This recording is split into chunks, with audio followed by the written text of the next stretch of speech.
Hello everyone and welcome to only IAS. स्वागत है आपका 30 जनवरी 2021 की प्रीलिम्स बूस्टर न्यूज़ डिस्कशन में। आज का जो पहला इंपॉर्टेंट आर्टिकल है वो बात करता है फ्यूचर इन्वेस्टमेंट इनिशिएटिव के बारे में।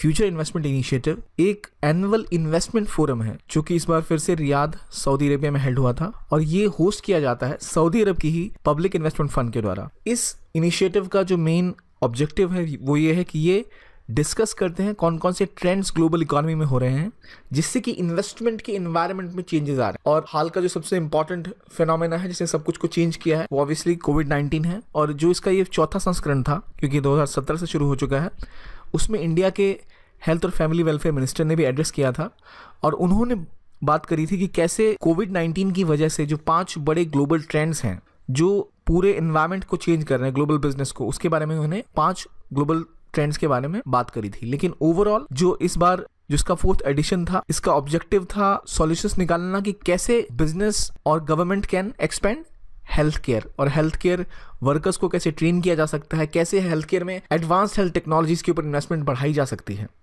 और इंडिया के जो मिनिस्टर थे उन्होंने जो एड्रेस किया था उसमें जो 5 बड़े ट्रेंड्स उन्होंने डिस्कस करने की बात कही थी वो थी impact of technology and innovation, importance of infrastructure on global growth, changes in human resources and future of work, compassion for environment और business friendly governance with focus on the whole of society and government approach। तो ये 5 basic trend इन्होंने discuss करे थे, पर हमारे लिए important ज़्यादा ये है कि ये कहाँ होता है, कौन होस्ट करता है और इस बार इस पर क्या इसका बेसिक कोर फोकस एरिया था जो कि कोविड-19 से रिलेटेड था, कैसे बिजनेस और हेल्थ केयर टेक्नोलॉजीज में गवर्नमेंट और बिजनेस एक्सपेंशन कर सकते हैं। दूसरा इंपॉर्टेंट आर्टिकल जो है वो बात करता है इंडिया जस्टिस रिपोर्ट के बारे में। इंडियन जस्टिस रिपोर्ट 2020 जो है, जो कि टाटा ट्रस्ट और इसके साथ 6 अलग ऑर्गेनाइजेशन जैसे centre for social justice, common cause, CHRI, दक्ष और विधि सेंटर फॉर लीगल पॉलिसी जैसी ऑर्गेनाइजेशन ने तैयार की है। जो ये जस्टिस रिपोर्ट है ये हमें बताती है कि ग्राउंड लेवल पे जो हमारे स्टेट हैं वो कितने तैयार हैं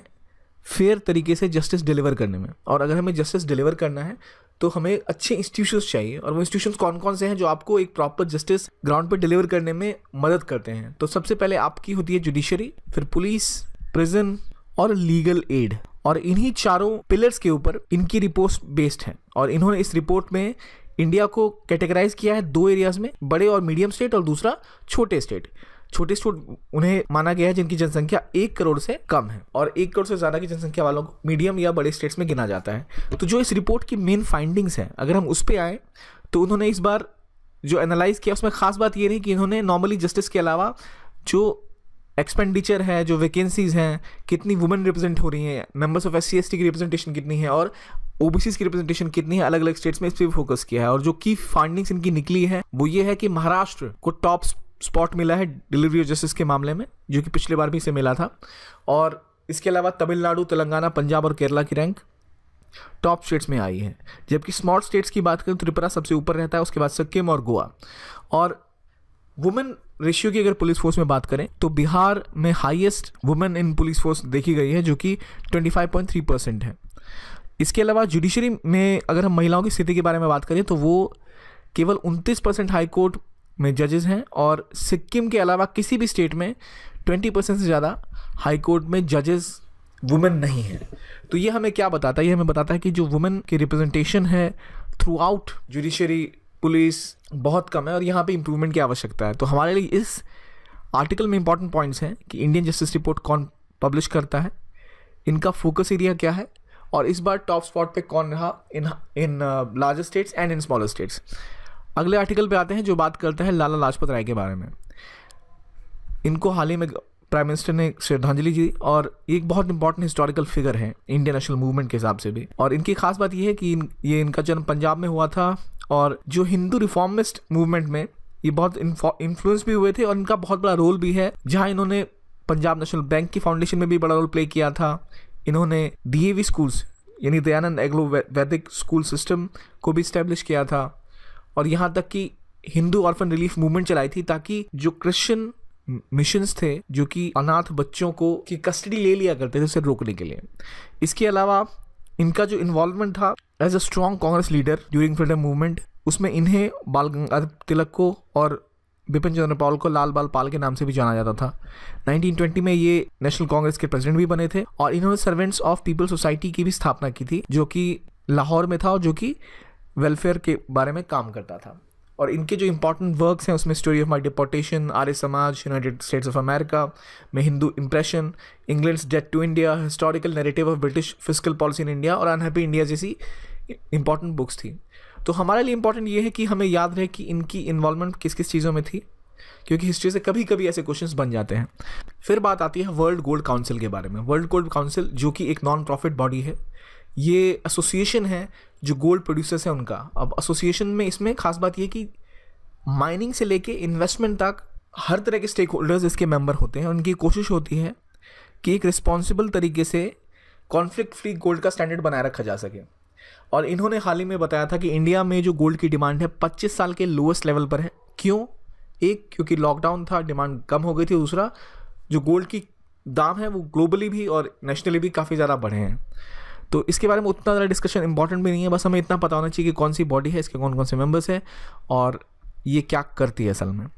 और हाल में सोने, क्योंकि गोल्ड बहुत इंपॉर्टेंट है वर्ल्ड इकोनॉमी के लिए, तो हमें जस्ट फॉर अपने आंसर्स की स्ट्रेंथ के लिए जानना इंपॉर्टेंट। फिर बात आती है WHO एग्जीक्यूटिव बोर्ड की, जिसके चेयरमैन है इंडिया के हेल्थ मिनिस्टर डॉक्टर हर्षवर्धन। तो इंपॉर्टेंट हमारे लिए ये है कि world executive body, WHO executive body होती क्या है।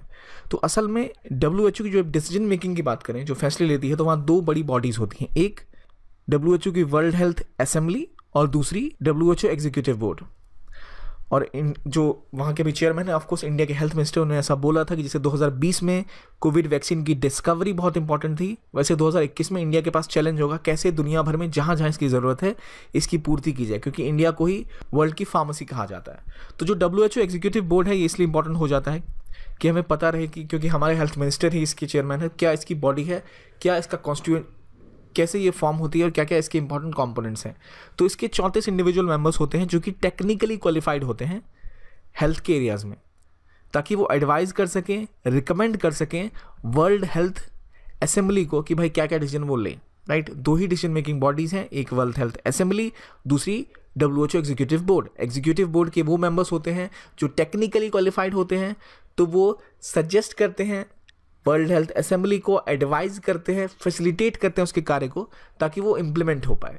इसके 34 मेंबर्स होते हैं जो कि हर मेंबर स्टेट के द्वारा डेजिग्नेट किए जाते हैं, जो कि वर्ल्ड हेल्थ असेंबली के थ्रू ही होता है। तो इसके मेंबर स्टेट 3 साल टर्म के लिए होते हैं। इसके चेयरमैन हर साल रोटेट होते रहते हैं और ये फुल टाइम असाइनमेंट नहीं होता।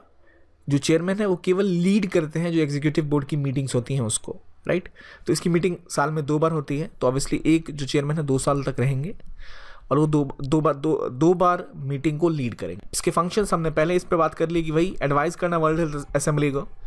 तो अब बात आती है वर्ल्ड हेल्थ असेंबली असल में क्या करती है। तो वर्ल्ड हेल्थ असेंबली जो कि डिसीजन मेकिंग बॉडी है WHO की, इसके मेन फंक्शंस होते हैं कि जो भी पॉलिसीज़ हैं, जो अपॉइंटमेंट मेजर ऑफिशियल्स की हैं, चाहे वो डायरेक्टर जनरल हो या फाइनेंशियल पॉलिसीज़ हो, उसके बारे में रिव्यू करना, वो सारे डिसीजन लेना असल में काम होता है वर्ल्ड हेल्थ असेंबली का। और इसमें मदद करता है कौन? तो WHO एग्जीक्यूटिव बोर्ड के मेंबर्स। राइट, और कहाँ होती है इनकी मीटिंग्स वगैरह? तो ये सारी जेनेवा स्विट्जरलैंड में होती है। तो ये हो गई WHO एग्जीक्यूटिव बोर्ड के बारे में बात। अब बात आती है कला उत्सव 2020 के बारे में। हाल ही में जो एनुअल इवेंट है मिनिस्ट्री ऑफ एजुकेशन का, वो दोबारा आयोजित किया गया था, जिसका नाम है कला उत्सव। कला उत्सव 2015 से चलाया जा रहा है और इसका ऑब्जेक्टिव है एजुकेशन में आर्ट्स को बढ़ावा देना, कला को बढ़ावा देना, नाम से क्लियर है। इसमें चिल्ड्रन जिनकी स्पेशल नीड्स होती है उन पर फोकस किया जाता है कि वो भी अपने टैलेंट्स को डिस्प्ले कर पाएँ। और ये जो इनिशिएटिव है department of school education literacy का है, जो कि ह्यूमन रिसोर्स मिनिस्ट्री के अंदर ही आती है। और इस बार ये ऑनलाइन किया गया था थ्रू डिजिटल प्लेटफॉर्म, जहाँ पर इंडिजिनस टॉयज़ और गेम सेगमेंट को भी इंट्रोड्यूस किया गया था, ताकि उसके थ्रू भी बच्चे अपनी कला को प्रदर्शित कर पाएँ। इसके अलावा 2 और इनिशिएटिव है, जैसे कला संस्कृति विकास योजना या फिर scheme for safeguarding the intangible cultural heritage, दोनों मिनिस्ट्री ऑफ कल्चर द्वारा ही प्रमोट की गई है, जहाँ पर कला को बढ़ावा दिया जाता है, कला क्षेत्र को। तो ये हो गई कला उत्सव 2020 की बात। अब बात आती है ग्लोबल क्लाइमेट रिस्क इंडेक्स की। इंडिया को 2019 की 7th वर्स्ट हिट कंट्री माना गया है ग्लोबल क्लाइमेट रिस्क इंडेक्स के हिसाब से। ग्लोबल क्लाइमेट रिस्क इंडेक्स 2021 में जो अभी इंडेक्स आया है, ये एनालाइज करता है 2019 में घटी घटनाओं के बारे में, तो कंफ्यूज नहीं होना है। और ये असल में एनुअली ये रिपोर्ट निकलती है, जो कि ग्लोबल क्लाइमेट रिस्क इंडेक्स है, और इसे कौन सी बॉडी या कौन सा थिंक टैंक पब्लिश करता है, तो उसका नाम है जर्मन एक डेवलपमेंट लॉबिस्ट बॉडी है जिसका नाम है वॉच। ये आपको पता होना चाहिए, अक्सर ऐसे क्वेश्चंस प्रीलिम्स में आ जाते हैं। ये एनालाइज करते हैं किस हद तक जो भी वेदर के फिनोमिनन्स हैं, चाहे वो फ्लड्स हो, स्टॉर्म्स हो या फिर हीट वेव्स हैं, वो किस तरह किसी एक पर्टिकुलर कंट्री के इंफ्रास्ट्रक्चर पे, वहाँ की इकॉनमी पे प्रभाव डालते हैं।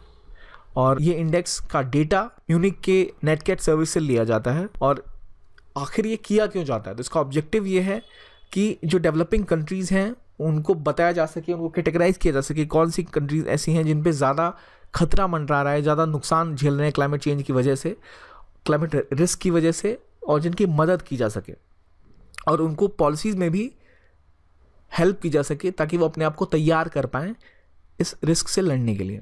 इंडिया को 7th वर्स्ट हिट माना गया 2019 में, और इसकी वजह यह है कि इस साल बहुत सारे फ्लड्स आए थे, हैवी रेनफॉल हुई थी। और अगर आपको याद है 2019 के बारे में, तो लगभग 8 ट्रॉपिकल साइक्लोन्स आए थे, क्योंकि उनमें से 6 बहुत ज़्यादा सीवियर थे। और हमने देखा था कि जो नॉर्थ इंडियन ओशन था वहाँ पे जितने भी साइक्लोन्स आए थे काफ़ी स्ट्रॉन्ग थे, और रेनफॉल की वजह से भी मानसून में जो चेंजेस आए थे, इंटेंस मानसून उस बार आया था, तो उसकी वजह से 11 मिलियन लोगों को प्रभावित हुए थे और लगभग $10 बिलियन का लॉस इंडिया ने झेला था। तो ये दिखाता है कि इंडिया क्लाइमेट चेंज से लगातार प्रभावित है और ज़रूरत है कि हम पॉलिसी लेवल पे भी अपने जो इंफ्रास्ट्रक्चर हैं और जो अपना पॉलिसी मेकिंग है उसको रिजिलियंट बनाएं। वर्स्ट अफेक्टेड कंट्रीज़ में अगर हम टॉप स्पॉट की बात करें तो वो मिलता है मोज़ेम्बिक को, और इंडिया की रैंक है 7th। आगे बढ़ते हैं और देखते हैं करप्शन परसेप्शन इंडेक्स के बारे में। करप्शन परसेप्शन इंडेक्स 2020 जो रिलीज़ किया गया है, किस बॉडी के द्वारा, बताइए, काफ़ी इंपॉर्टेंट है ये। कौन आखिरकार हर साल करप्शन परसेप्शन इंडेक्स पब्लिश करता है, तो ये काफ़ी फेमस है, ट्रांसपेरेंसी इंटरनेशनल द्वारा ये रिपोर्ट पब्लिश की जाती है। इसमें 12 सर्वेज के थ्रू ये पता लगाया जाता है किसी एक देश की परसेप्शन क्या है करप्शन को लेके। और इस स्केल में 0 मतलब होता है हाईली करप्ट, 100 मतलब होता है वेरी क्लीन। तो ये एक लगभग 180 कंट्रीज़ को रैंक करता है कितना perceive level of public sector corruption वहाँ पर है, एक्सपर्ट्स के हिसाब से और जो बिजनेस लोग हैं उनके हिसाब से। याद रखिए ये असल में एक इंडेक्स है जो एक्सपर्ट्स और बिजनेसमैन से पूछता है कि भाई आपका क्या परसेप्शन है, क्या आपको लग रहा है कि क्लीन इकॉनमी है या नहीं है। तो किसके द्वारा निकाला जाता है, फिर रिपीट करूंगा मैं, ट्रांसपेरेंसी इंटरनेशनल द्वारा। और जो इंपॉर्टेंट टेकअवेज हैं इसके वो ये हैं कि सबसे क्लीनेस्ट कंट्रीज़ हैं जहाँ सबसे कम करप्शन है वो है डेनमार्क और न्यूजीलैंड, जिनका स्कोर है 88, और इसके बाद फिनलैंड, सिंगापुर, स्वीडन और स्विट्ज़रलैंड आते हैं। जबकि इंडिया की स्थिति भी बहुत ख़राब है क्योंकि इंडिया इस बार 86 प्लेस पे चला गया, पहले वो 80th प्लेस पे था। ये दिखा रहा है कि जो करप्शन परसेप्शन है वो बढ़ता ही जा रहा है इंडिया में। और इम्पॉर्टेंट है इंडिया के लिए कि अपनी पॉलिसीज़ को रीओरिएंट करे ताकि ट्रांसपेरेंसी बढ़े। अब तो बात आती है कि जो बॉडी है जो ये पब्लिश करती है उसके बारे में कुछ जान लेते हैं। ट्रांसपेरेंसी इंटरनेशनल असल में एक ग्लोबल मूवमेंट है जो कि मतलब 100 कंट्रीज़ में मिल के काम करती है और इनका काम है करप्शन को ख़त्म करना। ये एक independent non government non profit body है जो कि 1993 में फाउंड की गई थी और जो कि बर्लिन में बेस्ड है। अब हम डिस्कस करते हैं कि हमने अभी तक जो क्वेश्चन डिस्कस किए उनमें कितना आपको याद है। सबसे पहले, India justice report was release by international court of justice, true है या फॉल्स है, बताइए। Lala Lajpat Rai founded the servants of people society, सही है या गलत है। WHO एग्जीक्यूटिव बोर्ड का हेडक्वार्टर्स जेनेवा स्विट्जरलैंड में है और chairman post is held by rotation for 1 year among regional groups, सही है या गलत है। पूरी स्टेटमेंट को पढ़िए और अगर आपको जहाँ डाउट आ रहा है हमेशा उसको हाईलाइट करिए कि क्या ये स्टेटमेंट सही है या गलत है, उस हिसाब से आप कभी गलत नहीं कर पाएंगे। फिर वर्ल्ड गोल्ड काउंसिल के बारे में क्वेश्चन है कि is a non profit association of world's leading gold producers, headquarters in Geneva Switzerland. Transparency international is a intergovernmental organisation. I hope आपने इसके सही आंसर्स लगाए होंगे क्योंकि ये सारे हमने डिस्कस करे थोड़ी देर पहले अभी, और आपके गलत हो रहे हैं तो आप पॉज करके जाइए और इसको रिपीट करके देखिए। तो आज के लिए इतना ही। Thank you very much, have a nice day.